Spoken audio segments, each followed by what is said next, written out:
నమస్కారం, welcome to I dream. ధర్మ మార్గం విత్ విజిత కార్యక్రమానికి స్వాగతం.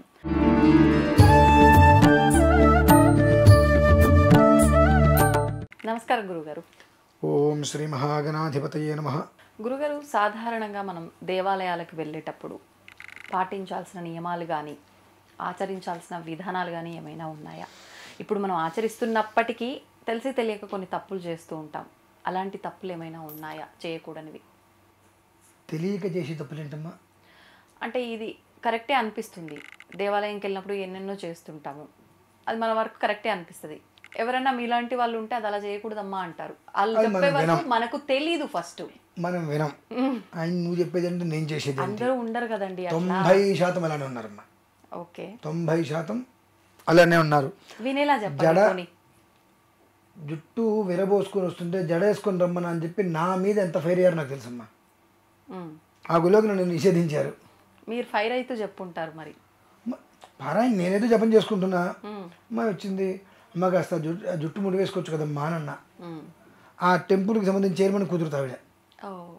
అయితే అంటే జుట్టు ముడి వేసుకోకుండా వచ్చేస్తారా? వెంటనే వచ్చేసి మీరు ఎవరండి అన్నారు. నేనేదో పారాయణ చేసుకుని జపం చేసుకున్నాను. మీరు జపం చేసుకునే వాళ్ళగా వచ్చే భక్తులతో మీకు ఎందుకంటే అన్నారు. ఇది దేవాలయం, నాకెందుకంటారేంటి మీరు? జుట్టు విరబేసుకొచ్చారు, ఇది ధర్మం కాదు అన్న. ధర్మాలు మాకు చెప్తారా మీరు అంటే వచ్చింది. నేనే చెప్పాలి, మీరే. నాకు మహా పొగరు ఎక్కువ ఇటువంటి విషయాల్లో. నేనే చెప్పాలి, మీరే వినాలి. మీకు తెలియదు, ఆలయాన్ని అడ్డం పెట్టుకొని మీకు తినడం తప్ప ఏం తెలియదు చెప్పి ఇక నేను మొదలుపెట్టాను. జుట్టు దగ్గర నుంచి తిండి దాకా ఎందుకండి? మరి ఎందుకండి అంటే ఆ అమ్మాయి ఎలా అయినా వస్తుంది, మీరెవరు మాట్లాడటానికి అన్నారు. పబ్బులోకి లంగావని వేసుకెళ్తారు అనిస్తారండి? దానికి మాత్రం డ్రెస్ కోడ్ ఉంటే వాళ్ళు ఎలా చెప్తే ఆ డ్రెస్ చేసుకొని చక్కగా వెళ్తారు. దేవాలయానికి వస్తే నీ ఇష్టం వచ్చి నువ్వు వస్తావా? చెబితే ఇదే, మీరు దేవాలయానికి రావద్దండి అన్నారు. రోజు వస్తా, నీకు చేత ఏం చేసుకోపోతాడు అన్న. ఇంకా చెప్పాలంటే దీన్ని బట్టి నేను మీడియాలో పెడతాను, నానా పెంటా చేసి పెడతానని చెప్పా. పెద్ద గొడవ వరకు వెళ్ళిందండి. ఆ తర్వాత ఏదో జరిగిపోయింది, అయిపోయింది. అక్కడికి వచ్చేసాం బయటికి. ఇంకా అహంకారం, ఒళ్ళు బలుపు, ఎవడేం చేస్తాలే, ఎవడేమంటాలే, మా వాళ్ళ అధికారులు, నాకు అంగబలం ఉంది, నాకు అర్ధబలం ఉంది, చేసే దరిద్ర పనులు ఇవన్నీ చూసా ప్రత్యక్షంగా. ఏమి ఉండదులేండి గురుగారు. కాకపోతే అంటే మనకు నచ్చని పని ఎవరైనా చెప్తే దాంట్లో కొంచెం మనం ఖండించినట్టు మాట్లాడతాం. కానీ నచ్చని పని ఏంటంటే భగవంతుడి దగ్గరికి ఇలానే ఉండాలి అని ఉంది. మీ అమ్మగారు నీకు చెప్పలేదా? మీ నాన్నగారు నీకు చెప్పలేదా? వాళ్ళు చెప్పినా నువ్వు అట్లానే వచ్చేసావు అని అంటే వాళ్ళకి నువ్వు వెలిపిపెట్టలేదా? ఇవి చాలా వస్తాయమ్మా. భారత యుద్ధం ఎందుకు జరిగింది అని అంటే ఏం చెప్తారు? అదంటే ద్రౌపది నవ్వింది అంటాడు. భారత యుద్ధం ఎందుకు జరిగింది? ద్రౌపది నవ్వింది. నవ్వేందుకే? ఇలా ఒక్కొక్కటి కూడా ఒకదానికొకటి బలం చేకూరుస్తాయి. బలం చేకూరటానికి 10 విషయాలు కావాలి. ఆ 10 నెగిటివ్లు బలం చేకూరుస్తాయి. భారత యుద్ధం జరిగింది, ఇక్కడ అదే జరుగుతుంది. ఇప్పుడు ఏ దేవాలయానికైనా మనం వెళ్ళాలి అని అంటే పురుషుడు లుంగి కట్టుకొని వెళ్ళాలి, స్త్రీ చీర కట్టుకొని వెళ్ళవచ్చు, లంగా బోని వేసుకొని వెళ్ళవచ్చు, అథవా పైన చున్నీతోటి పంజాబీ డ్రెస్ వేసుకొని వెళ్ళవచ్చు. ప్యాంట్ షర్ట్ వేసుకొని వెళ్తానంటే కుదరదు. దేవాలయంలో ధ్వజస్తంభాల దగ్గర ఇష్టం వచ్చి దీపాలు పెట్టేస్తారు. అది మనం ఏ ప్లేస్లో పెట్టాలి, ఎంతవరకు పెట్టాలి అనేటువంటి విషయం కూడా మనం చూసుకోవాలి. ఇది ఆలయం వాళ్ళు ఎవరు చెప్పరండి. పెట్టేస్తే వాళ్ళు చూసుకుని వదిలేసుకుంటారు. వాళ్ళు కూడా ఏ ప్రదేశంలో మనం దేవాలయంలో దీపారాధన చేస్తే అది మనకి ఫలితం వస్తుంది మనం తెలుసుకోవాలి. కార్తీక మాసం వచ్చింది, అడుగు పెట్టడానికి వెళ్ళకుండా మొత్తం దీపాలు వెలిగించేస్తారు. ఆలయంలో అంతా వెలిగించేస్తారు. వాళ్ళ పని అయిపోతుంది, వెళ్ళిపోతారు. అది మొత్తం రేపు పొద్దున అమ్మాయి ఇంకెవరు వచ్చి బాగు చేసుకోవాలి. నువ్వు దీపారాధన ఎక్కడ పెట్టాలి దానికి ఒక స్థలం ఉంటుంది. ధ్వజస్తంభం పరిసరాల్లో ఒక స్థలం ఉంటుంది. అక్కడ పెట్టిన తర్వాత దీపారాధన కొండెక్కింత దాన్ని తీసి నువ్వు పక్కన నువ్వే వేసి వెళ్ళాలి. అవునా? 2 గంటలు 3 గంటలు లేట్ అయినా ఓన్లీ ధ్వజస్తంభం దగ్గరైనా ఆలయంలో ఎక్కడైనా సరే అంటే ఆ దీపారాధన పెట్టవలసిన ప్రదేశం ఉంటుంది. దీపారాధన ఎక్కడైతే పెట్టావో కొండెక్కే వరకు నీ పారాయణ అక్కడే కూర్చొని అమ్మవారిని అనుష్ఠానం చేసుకుంటూ స్వామివారిని జపం చేసుకుంటూ ఏదో లలిత సహస్రం చదువుకుంటూ దీపారాధన కొండెక్కిన తర్వాత దాన్ని తీసి పక్కన పెట్టేసి వెళ్ళాలి. అది నీ బాధ్యత. కానీ అంత సమయం ఉండాలంటే ఇప్పుడు ఆలయాల్లో ఇప్పుడు ఎగ్జాంపుల్కి కార్తీక మాసమే తీసుకోండి, మనం ఇలా పెట్టి పక్కకు జరుగుతూనే ఉంటాం, వేరే వాళ్ళు వచ్చి దాన్ని పక్కకు జరపటము, ఏదో ఒకటి చేసి ఆ ప్లేస్లో పెట్టడము, ఏదో ఒకటి చేస్తూ ఉంటారు. అంతంత సమయం మనం ఉండడం కుదురుతుందంటారా? ఇప్పుడు కడుపే కైలాసం ఇల్లే వైకుంఠం అన్నారు. నీ ఇల్లు నీకుందిగా, నీ ఇంట్లో నువ్వు దీపారాధన చేసుకుంటే నేను ఎవరు కాదనరుగా. అక్కడికి వెళ్ళి నువ్వు చేసుకోవాలనుకుంటున్నప్పుడు నిన్ను ఎవరైతే కదిలించకుండా ఉంటారో అక్కడ కూర్చో. అంతే. ఎక్కడ కూర్చుంటే నిన్ను ఎవరు కదిలించరో అక్కడ 2-3 గంటలు కూర్చో. తర్వాత దీపారాధన పూర్తయిపోయిన తర్వాత మనం అక్కడ కూర్చున్న తర్వాత కూడా మనకు ఉన్నటువంటి విపరీతమైన మూఢభక్తి 2 ప్రమిదలు పెట్టి ఆ ఒత్తులు మన వైపు వేసుకొని వెలిగించుకుంటాం. అది అంటే మనకు దీపం పెట్టుకుంటాం మనం అక్కడ. భగవంతుడికి దీపారాధన వెలిగించామా, మనకు దీపం పెట్టుకుంటున్నామా, తేడా ఉంటుందండి 2. భగవంతుడి వైపు ఉండాలి. ఇళ్ళల్లో కూడా ఇటువైపు పెడతారు, ఎందుకు అర్థం కాదు. అవును. నాకు భలే ఆశ్చర్యం వేస్తుంది. ఎవరికి పెడుతున్నట్టు దీపం? ఇటువైపు అంటే పెట్టడం, అటువైపు అయితే చేయటం. పెడుతున్నారా, చేస్తున్నారా? ఇటువైపు మీరు పెట్టారా, మీకు సంపదలు ఉండవు, హరించుకుపోతాయి, పైసా మిగలదు, నిరంతరము ఏడుపే, జీవన పోరాటమే. మనకు ఎండమావుల్లాగా అక్కడేదో మనకి ఇంత కనిపిస్తుంది, రేపు మందే అనిపిస్తుంది, వెళ్ళిన దగ్గర నుంచి అది వెళ్తూనే ఉంటుంది. ఇంకా ఏమి జీవితానికి చీకటి మినహాయిస్తే ఏం కనిపించదు ఇటువైపు పెట్టుకుంటే. అటువైపు దీపారాధన చేస్తే సిరుల పంట, కనక వర్షం కురుస్తుంది. అది మనం తెలుసుకోవాలమ్మా. దేవాలయానికి వెళ్ళేటువంటి వాళ్ళు ఇదెందుకు చేయాలి, అదెందుకు చేయాలి అని అడిగేటువంటి వ్యవస్థ ఒకప్పుడు లేదు, ఇప్పుడు తయారయ్యారు ప్రతిదానికి కూడా. ఎందుకంటే దేవాలయంలో వాళ్ళు కూడా అంతే తయారవుతున్నారు. భగవంతుని వ్యాపార ధోరణిగా మార్చేశారు కాబట్టి ఎవరితో వచ్చినట్టు వాళ్ళు వెళ్తున్నారు. ఇంటి దగ్గర నుంచి బయలుదేరితే కాళ్ళకు పసుపు రాసుకొని ఇంటి దగ్గర నుంచి బయలుదేరితే దేవాలయంలోకి వెళ్ళి కాళ్ళు కడుక్కొని మెట్లెక్కిన తర్వాత ఏది ఆలయానికి వెళ్ళావు నువ్వు ముందు, ఆలయంలో ఉండేటువంటి ఆంజనేయ స్వామి అనేది ఒంటి ఉంటుంది, బయట ఒంటిని స్పృశించు, ఒంటికి నమస్కారం చేసుకో. వైష్ణవాలయానికి వెళ్ళావు, గరుత్మంతుడు ఉంటాడు. శివాలయానికి వెళ్ళావు, నంది ఉంటాడు బయట, ముందుకు నందికి నమస్కారం చేసుకో. నంది భృంగిరతస్తుండి నందినో నందికేశ్వర కర్మ మోటీతు చాముండ చర్మముండ అతు చర్చిక అని కొన్ని మంత్రాలు ఉంటాయి. నందికి నమస్కారం చేసుకో, చక్కగా ఒక ప్రదక్షిణలా చేసి కూర్చో, వచ్చి పెట్టుకో. అంటే నీ దీపారాధన అవన్నీ కూడా నీ ప్రదక్షిణం పూర్తి చేసుకొని స్వామివారికి నమస్కారం చేసుకొని అర్చన చేసుకొని బయటకు వచ్చిన తర్వాత నువ్వు దీపారాధన చేసుకో. మీరు నంది అంటే గుర్తొచ్చింది. ఇప్పుడు ఏదైతే ఇప్పుడు నంది ఒంటె ఇవన్నీ వాహనం గురించి చెప్పారో మీరు, అక్కడ కూడా దీపారాధన చేస్తుంటారు చాలామంది, చేయొచ్చు అలాగా? మా పుర్రెకొక బుద్ధి అంతే, వద్దు అంటారే పానేస్తారా? అంటే వినేవాళ్ళు కూడా ఉంటారు కదా. ఇప్పుడు దేవాలయానికి వెళ్ళినా ఎక్కడికి వెళ్ళినా గోత్రనామాలు మీరు చెప్పొద్దు అని చెప్పే ఎన్నో విషయాల్లో. అవును. మానేస్తున్నారా? ఒకవేళ మేము ఏదైనా దేవాలయంలో మిమ్మల్ని గోత్రం అడగకపోతే 19 గోత్రం అడగడం మర్చిపోయారు, అవును, గోత్రం చెప్పకుండా ఎవరికి పూజ చేశారండి అంటారు. మా నాన్నగారి దగ్గరికి నేను వెళ్ళి నాన్న నీ కొడుకుని నేను అని చెప్పుకుంటే ఎలా ఉంటుంది? మూర్ఖత్వం. భగవదారాధన చేసి గోత్రనామాలు చెప్పుకుంటే అలా ఉంటుంది పరిస్థితి. చెప్పకూడదు. ఇవి వింటారా ఎవరైనా? గురుగారు మీరు చెప్తే మేము వింటామని అంటారు, వివరంగా చెప్తా. ఇంకొక దేవాలయానికి వెళ్తే వాళ్ళు గోత్రం పెడితే మీరు చెప్తారా చెప్పరా? మరి ఇప్పుడు గోత్రనామాలు ఇలా చెప్పడము ఇదంతా సాంప్రదాయం, లేకపోతే అసలు ఈ గోత్రం ఎందుకు వచ్చిందండి? పూజ పూర్తయిన తర్వాత చెప్పాలండి గోత్రనామం. మీ ఇంట్లో ఒక పూజ కూర్చుంటారు, 2 విషయాలు గమనించండి. మీ ఇంట్లో కార్పెంటరో కార్పొరేటర్ ఎవరు ఉంటారు కదా మీ ఏరియాకి, కార్పొరేటర్ పేరు నాకు తెలియదు, అదేదో ఉంటారు కదా, ఆయన్ని మీ ఇంటికి పిలవండి ఏదైనా పని మీద. మీ ఇంటికి వచ్చి కూర్చుంటే మీరు ఆయన పక్కన కూర్చున్నప్పుడు మీ ఫోన్ సైలెంట్లో పెట్టుకుంటారుగా, ఆయనకి ఏ డిస్టర్బెన్స్ రావద్దని. ఎవరు ఫోన్ చేయకుండా సైలెంట్లో పెట్టేసుకుని పక్కన పెట్టి ఆ ఇంటికి పిలిచినటువంటి వ్యక్తి బయటికి వెళ్ళేంత వరకు కూడా ఇంకెవరితోటి మీరు వ్యవహారం చేసుకోరుగా. ఆయన గురించి ఆలోచించంటే గబిక్కి ఆయనకైనా అమర్యాద కలిగితే ఇంకోసారి మన ఇంటికి రాడేమో, మనకి ఏదైనా పనులు చేసి రకరకాలుగా ఆయనకి ఇచ్చి మర్యాద ఇచ్చేసేసి ఆయన ఇంట్లోంచి బయటికి వెళ్ళిన తర్వాత ఇక మనం పని చేసుకుంటాం. అలాగే మీ ఇంట్లో ఒక దేవుని పిలుస్తున్నారు ఆవాహనానికి, సత్యనారాయణ ఏదో కూర్చున్నప్పుడు మీరు బయట నుంచి ఒక నలుగురు వస్తున్నారు, మీరు ఎవరికి ఇస్తున్నారు?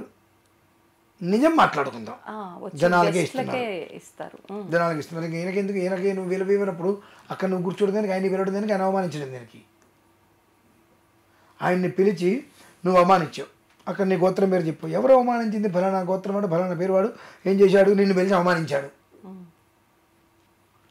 పాపం చుట్టుందిగా.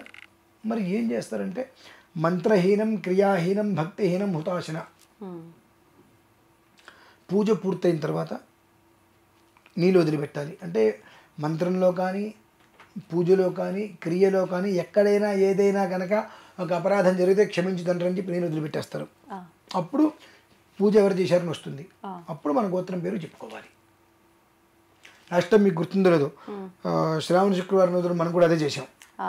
ఇంట్లో వాళ్ళందరూ కూడా ఏంటి, పంతులు గారు గోత్రం చెప్పలేదండి, గోత్రం చెప్పలేదంటే అనుకున్నారు. చివరి వరకు చెప్పలేదు మనం.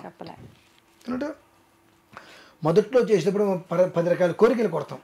ఆ కోరికలకి తగ్గట్టుగా మనం ఒబేడ్ ఇన్ ఆర్డర్ ఏదో అంటారు చూసారా, అలా అక్కడ ఉంటున్నామా? అంటే ఒక పర్సన్ మన ఇంటికి వస్తే అతనికి ఇచ్చిన వాల్యూ, ఆ పర్సన్కి కూడా జీవితాన్ని పైవాడు భగవంతుడు వస్తే మనం ఇవ్వట్లేకపోతున్నాం. కాబట్టే ఆ ఇవ్వలేని పరిస్థితి వచ్చి ఆ దోషానికి నువ్వు ప్రాముఖ్యత చెందుకొద్దు నీకు అని చెప్పి గోత్రం పేరు లేనటువంటిది అక్కడ వద్దు. చివరిలో మేము ఈరోజు సంధ్యావందనం చేస్తాం. శుభ నక్షత్రే శుభయోగే శుభగ్రహణ ఏవంగన విశేషణ విశిష్టాయాం శుభదతో శ్రీ పరమేశ్వరం తెస్త శ్రీ పరమేశ్వర ప్రీత్యర్థం ఉన్నప్పుడు గోత్రం పేరు వస్తుంది. వెంటనే అక్కడ ప్రాతः సంధ్యాభాషి అని చెప్పేసుకుంటాం. సంధ్యావందనం మొత్తం పూర్తయిపోయిన తర్వాత చతుస్సాగర పడిందో అప్పుడు మా గోత్రం పేరు చెప్పుకుంటాం మేము. అది విధానం. అది మార్చేసేసి నా ఇష్టం వచ్చేట్టు నేను వ్యవహారం చేస్తానంటే అనుభవించేది అందరూ అనుభవిస్తారమ్మా. గురుగారు ఒక డౌట్, అంటే కరెక్ట్గా గుర్తుకు లేదు కానీ ఇది ఇంతే ఉందేమో అనిపిస్తుంది. ఇప్పుడు వ్రతాలు ఇలాంటివి చేసేటప్పుడు వరలక్ష్మి వ్రతం అన్నారు కాబట్టి వరలక్ష్మి వ్రతమే తీసుకుందాము. మొదటి పేజీలో ఫస్ట్ మనం పూజ మొదలుపెట్టిన ఒక 2-3 లైన్ల తర్వాత వెంటనే గోత్రనామాలు చెప్పుకోవాలి అని చెప్పి వస్తుంది కదా, పుస్తకంలో రాస్తారమ్మా. ఇప్పుడు వరలక్ష్మి వ్రతం పుస్తకంలో 2వ పేజీలోనే శుభ నక్షత్ర శుభయోగి వచ్చినప్పుడు గోత్రం పేరు వస్తారు. అక్కడ అది కనుక రాజలేదు అని అంటే మీరు ఆ పుస్తకం కొంటారా? అంతే అంటారా? కొనమంటారా? అంటే జనాలు ఇక్కడ మైండ్గా ఫిక్స్ అయిపోయారు ఇది ఇంతే అని. అది ఎంత పాపమో అర్థం కావట్లేదు వాళ్ళకి. అనుభవిస్తే తెలుస్తుందని అంటారు కదా, ఇవన్నీ అనుభవించేవి. కానీ ఆ తప్పుల వల్లే అనుభవిస్తున్నామన్న జ్ఞానం ఉండట్లేదు కదా. అది కర్మ ప్రారంభం. చెప్తే వినాలి, స్వతహాగా తెలియాలి, రెండూ చేయనప్పుడు అనుభవించాలి. అనుభవించేటప్పుడు నువ్వు ఎన్ని పూజలు చేసినా, ఎన్ని గోపురాలు తిరిగినా, ఎన్ని గుళ్ళకి వెళ్ళినా పుణ్యం రాదుగా నీకు. ఇది ఒక్కటి మానొచ్చుగా, ఇవి మనం ప్రతిదీ ప్రతిదీ ప్రతిదీ ఇంట్లోంచి దేవాలయానికి వెళ్తున్నామనంటే మనం ఎప్పుడు వెళ్తాం దేవాలయానికి? ఎప్పుడు వెళ్ళాలి, ఎప్పుడు వెళ్తాం? అది కూడా మన ఇంట్లో పనులు మొత్తం పూర్తి చేసుకొని ఆరాంసే వెళ్తాం. మళ్ళీ ఇంట్లో పని టయానికి అడిగి వచ్చేస్తాం. అంటే భగవంతుడి దగ్గరికి వెళ్ళి రావడానికి కూడా నువ్వు ఒక ప్రత్యేకమైన టైం, నీకు నచ్చిన టైం కేటాయించుకుంటున్నావు. కానీ అంటే ఇంట్లో అంతా శుభ్రం చేసుకొని మనం కూడా ఫ్రెష్ అయిన తర్వాతే కదా ఆలయానికి. కరెక్టేనమ్మా. పెందలాడ చేసుకోవచ్చు. కానీ మీరు 4 గంటలకి ఫ్లైట్ ఏం చేస్తారు? అర్లీగా లేస్తాం. 6ంటికి ఫ్లైట్, స్నానం చేసి అంతా ఇంట్లో రెడీ అయ్యాక వెళ్తాం. మరి నువ్వు గుళ్ళోకి వెళ్ళాలంటే ఇంట్లో ఆ టైంలో ఎందుకు లేవలేకపోతున్నావు అంటే మనం ఇచ్చే వాల్యూ ఎవరికి ఇస్తున్నాం, దేనికి ఇస్తున్నాం విషయం మనకు కూడా అర్థం కావట్లా. ఎవరికి వాల్యూ ఇవ్వాలి, ఎవరికి ఇస్తున్నాం అనేటువంటిది మనం గమనించుకోవాలి. ఎప్పుడు అంటే ఫ్లైట్ టికెట్ పోతే 3,000 రూపాయలు పోతాయని మనం ఆలోచిస్తున్నాం. కానీ ఇక్కడ ఇన్ టైంలో మనం వెళ్ళలేకపోతే జీవితం నష్టపోతున్నాంగా. ముండమోపి 3,000 రూపాయలు ఇంపార్టెంటా, జీవితం ఇంపార్టెంటా? జీవితం. అది మనం గమనించుకోవాలి. మీకు ఒక హాస్యాస్పదమైన విషయం చెప్పంటారా? అష్టాచం మారుతారు కదా, వేస్తారు. ఫస్ట్ వేస్తారు, 2 పడుతుంది. ఎవరికంటారు అది? దేవుడికి.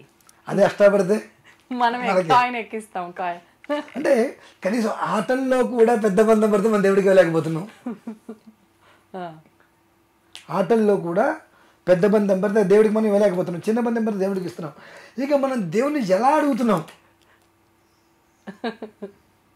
అంటే ఎంత సెల్ఫిష్గా ఉన్నాం మనం. ఇంత సెల్ఫిష్గా ఉన్న మనకు అనుగ్రహం రావాలంటే ఎలా వస్తుంది? ఆశీస్సులు ఇమ్మంటే భగవంతుడు ఎలా ఇస్తాడు? ఇది మనం గమనించుకోవాలమ్మా. నేను దేవుడి దేవాలయానికి వెళ్ళక్కర్లేదు, దీపారాధన చేయక్కర్లా. నీ ఇంట్లో ఉండేటువంటి భగవంతుడికి నువ్వు ఆరాధన చేసుకుంటే చాలు. బట్ ఈ చిన్నది కేవలం అష్టాపడిందంటే నాది 2 పడితే దేవుడిది అంటున్నామంటే మన యొక్క ఆలోచన ఏ స్థాయిలో ఉంది అని మనం గమనించుకోవాలి. ఇటువంటి స్థితిలో మనకు ఉన్నప్పుడు మన ఒక పొజిషన్ ఏ రకంగా ఉంది, మన ఆలోచనలు ఎలా ఉన్నాయి, మనకు రావాల్సిన మంచి మనకి ఎంతవరకు వస్తుంది అని మనం క్యాచ్ చేసుకోగలమా అనేటువంటివి మనం గమనించుకోవాలి. భగవంతుడు ఆలయం ఎందుకు ఉంటుంది తెలుసా అసలు? మీరు గుడికి వెళ్ళటానికి కాదు, ప్రతి ఇంట్లో కూడా సూర్యోదయంలోపు దీపారాధన చేయాలి. మనం చెయ్యట్లా. ఖచ్చితంగా దేవాలయాల్లో సూర్యోదయంలోపు దీపారాధన చేస్తారు. సూర్యకిరణాలు భూమి మీద పడేలోపు ఏ దేవాలయంలో ఏ ఇంట్లో దీపం వెలుగుతుందో ఆ ఇల్లు ఎప్పుడు కలకలాడుతూ ఉంటుంది. అలా ఇంట్లో ఎవరు కూడా ఇప్పుడు 5:30 లోపు దీపారాధన చేసేవాళ్ళు లేరు కాబట్టి సూర్యోదయంలోపు ఏ దేవాలయంలో దీపారాధన జరుగుతుందో ఆ దేవాలయ ప్రాంగణం పరిసరాలు మొత్తం కూడా ముందు ఆ భగవంతుడి అనుగ్రహం వల్ల చల్లగా ఉంటాయి. దానికోసమే దేవాలయాలు ఉన్నాయి. ప్రతి ఇంట్లోనూ 5:30 కల్లా చేసేటట్టయితే కనుక దేవాలయంతో పని ఉందమ్మా, ఇల్లే దేవాలయం కదా. అది మనం గమనించుకోవాల్సిన విషయం. దేవుడు ఎందుకున్నాడు? మనం చేసిన పాపాన్ని తుడిచేయడానికే. అంటే ఇక ఒకసారి తుడిచేస్తే మళ్ళీ వెళ్తాం, మళ్ళీ పాపం చేస్తాం, మళ్ళీ వస్తాం, ఇదేనా? మన ఇంట్లోనూ దేవుడు ఉన్నాడు. కానీ దేవాలయంలో ఎందుకు ఉన్నాడు దేవుడు అంటే ఆయన దగ్గరికి మనం వెళ్ళినప్పుడు భగవంతుడా, ఆయన ఒక్కరితోటి మనం నిజం చెప్పుకోగలుగుతాం. ఇప్పుడు ఆయనతో కూడా అబద్ధాలు చెప్తున్నాడు కదా, వేరే విషయము. ఆయన ఒక్కరితోటి భగవంతుడా, ఈ జన్మలో నా వల్ల తెలుసో తెలియక ఎవరైనా ఇబ్బంది పడ్డారేమో, ఇకపై ఇబ్బంది ఉంటే నన్ను ఇబ్బంది పెట్టు, కానీ నా వల్ల ఎవరిని ఇబ్బంది పెట్టక భగవంతుడా, నన్ను ఇబ్బంది పెట్టు. ఇన్ని ఇబ్బందులు పడ్డా ఎదుర్కోగల శక్తి నాకు నువ్వు ఇచ్చావు, నేను ఎదుర్కొంటా. కానీ నా వల్ల మాత్రం ఎదుటి మనిషి ఇబ్బంది పడకుండా ఉండేటువంటి ఒక్క అవకాశం భగవంతుడా అని అంటే నీకు ఇబ్బంది రాదు. నీ వల్ల ఎవరికి ఇబ్బంది లేకుండా చక్కటి ఆశీర్వచనం భగవంతుడు ఇస్తాడమ్మా. దానికోసం మనం దేవాలయానికి వెళ్ళాలి. చాలా గొప్ప మనసు ఉండాలేమో ఇలా కోరుకోవాలంటే. ఇదే కోరుకోవాల్సింది. భగవంతుడి దగ్గరికి ఇందుకోసమే వెళ్ళాలి. ఇక రెండేంటంటే నువ్వు ఎలా ఉన్నావు తండ్రి, ఇంతమంది జీవితాన్ని ఉద్ధరింపజేస్తున్నావు. ఒక్కొక్కడు ఒక్కొక్క రకమైన ఆలోచనతో ఉంటాడు. అందరినీ జాగ్రత్తగా ఒక తాటి మీద తీసుకురావాలను, ఎవరికి ఏ క్షణంలో పెట్టాలి అన్నీ జాగ్రత్తగా చూసుకుంటూ వస్తున్నావు కదా తండ్రి, నువ్వు ఎలా ఉన్నావు. ఈ రెండిట్లో కోసమే ఆలయానికి వెళ్ళాలండి. అంతేగాని మన కోరికలు కోరుకోవడం కోసం కాదు. ఇది కావాలి అది కావాలి అని కోరుకోవడం కోసం ఆలయానికి ఇప్పుడు వెళ్ళకూడదు. అంటే అది కోరికలు తీర్చేటువంటి నిధి కాదు కదండి. ఆలయము పుణ్యాన్ని సంప్రాప్తం చేసేటువంటిది. నీ దగ్గర పుణ్యం ఉంటే డబ్బు వస్తుంది. అంటే కోరికలు తీర్చే ఒక కాదు అని అన్నారు. కానీ మీరు ఇందాక చెప్పినట్టుగా చూస్తే మన తండ్రి దగ్గరికి వెళ్ళి నేను నీ కొడుకునని చెప్పుకుంటామా అని అంటే ఒక తండ్రిగా భావిస్తే మన తల్లిదండ్రులను అయితే మనకు కావాల్సినవి మనం అడుగుతాం కదా, అలానే భగవంతుని అడుగుతాం. తల్లిదండ్రులు మనం అడగక్కర్లేదండి, మనకి ఏది కావాలో వాళ్ళే చూసిస్తారు. అంటే కొన్ని సందర్భాల్లో వాళ్ళు ఇస్తారు, ఇచ్చినప్పటికీ మనకు కావాల్సినవి కూడా మనం అడుగుతుంటాం. మనకు కావాల్సింది మనం అడుగుతాము. ఒకవేళ అది మనకు కనుక సరి అయింది కాకపోతే వాళ్ళు ఎవరుగా. అవును, అది మీకు మంచిదని మీకు తెలుసు. మీ పిల్లలు అనుకుందాం కాసేపు, వాళ్ళు కత్తితో ఆడుకుంటారు, మీరు ఒప్పుకుంటారా? అది నాకు నచ్చింది, నాకు బాగుంది బాగుంది అని అంటారు వాళ్ళు. అరిచో కరిచో అది తీసి పక్కన పెట్టేస్తారు. అందువలన పిల్లలకి ఏంటి, అది నాకు బాగుందని వాళ్ళు అనుకుంటారు, అది వాళ్ళకి ప్రమాదం అని చెప్పి మీకు తెలుసు. అలాగే మనం అడిగినప్పుడు భగవంతుని అది మనకు మంచిది అనిపిస్తుంది, అది మనకు మంచిదాకా అది ఆయనకి తెలుసు. కాబట్టి అది ఇవ్వాలా ఇవ్వకూడదు ఆయన నిర్ణయించుకుంటాడు. సో మనం అడిగింది ఇవ్వలేదు కాబట్టి మనకు భగవంతుడు లేడు. మన మైండ్ తత్వం అన్నది అంతే. కాబట్టి ఆ మన మైండ్ సెట్టింగ్ ముందు మనకు అనుకువగా మార్చుకోవాలి. మైండ్ చెప్పింది మనం వింటాం కాదు, మనం చెప్పింది మైండ్ వినాలి, మనం చెప్పింది మనస్సు వినాలి. ఈ రెండు మన కంట్రోల్లో ఉంటే విశ్వం మనకు కనెక్ట్ అవుతుందండి. ఖచ్చితంగా తెలుసుకోవాల్సిన విషయం. దేవాలయము అంటే ఏంటంటే శరీరమే, దేహమే దేవాలయం, దేహమే దేవాలయం. ఆ దేహమే దేవాలయం అనేటువంటిదంటే దాన్ని ఎంత జాగ్రత్తగా మనం చూసుకోవాలి. నువ్వు ఎంత శుచిగా ఉంటే ఆలయానికి వెళ్తున్నావు. సో నీ దేహమే ఒక దేవాలయం. నీ దేహాన్ని నువ్వు ఎప్పుడు శుభ్రపరుచుకుంటూ ఉంటే దేవాలయంలో ఉన్న దేవుడు ఇంటికి వచ్చి వస్తాడు. అంటే ఎక్కడైతే పరిశుభ్రమైన వాతావరణం ఉంటుందో అక్కడ భగవంతుడు ఉంటాడు. అది నీళ్ళే ఎందుకు కావద్దు, అది మనం గ్రహించుకోవాలమ్మా. తెలిసి తెలియకంటే చాలామంది ఎవడేం చేస్తాడు నేను చేస్తా అనే దానికోసమే చేస్తున్నారమ్మా. అవును. మంచి ఏంటి, చెడేంటి, విచక్షణ ఏంటి అన్నీ తెలిసి కూడా నా ఇష్టం అన్ని రీతిలో చేస్తున్నాడు. భగవంతుడు ఏంటి, నీ ఇష్టం, నువ్వు చేశావు, దాని దగ్గర ప్రతిఫలమే నేను ఇస్తా, అంతే. ధన్యవాదాలండి.